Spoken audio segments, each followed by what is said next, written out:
In the last decades, DNA has become a fundamental tool to deepen the knowledge regarding human origins and habits.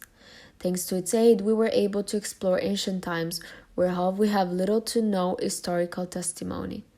This is possible through ancient DNA, a type of DNA of at least 20-30 years old, which is extracted from biological samples and not specifically preserved for further analysis. Hence, it often deteriorates. The set of DNA of each individual is called genome. Through it, the organism gathers all the information necessary to operate.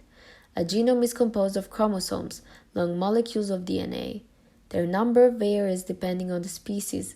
The human genome has 23 chromosomes, in which there is a specific pair that determines the sex of the individual, XX for females, XY for males.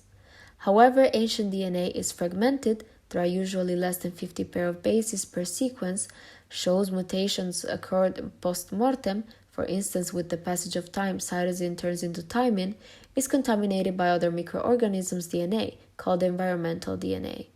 The most common excavating material is osseous material.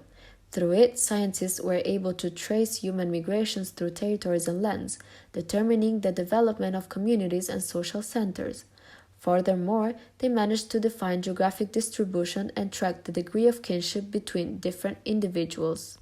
Various means were developed to support this research. One of them is PCA, a chart that transposes through mathematical calculus genotypes into a Cartesian graph. For instance, this image shows the genetic variability of Italy. Sardinia, being an island, is completely isolated from the rest of the Italian population that, on the contrary, constantly merged through the centuries. The majority of ancient DNA samples date back to 3,000, 8,500 years ago, where significant cultural changes took place.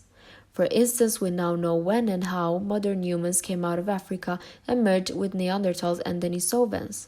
As a matter of fact, the genome of non-African people has 2% of Neanderthal DNA.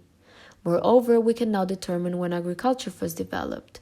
Was it due to migration or did it spread by word of mouth? By comparing the DNA of the people who existed before and after agriculture, we can now state that it was caused by the migration of the Anatolian population towards Europe.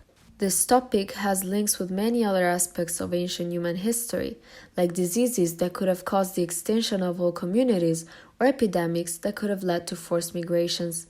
The development and evolution of language. Think about the Indo-European language which modern European languages originated from, and the diet of ancient humans. In conclusion, DNA is essential to understand our past, comprehend our present, and improve our future.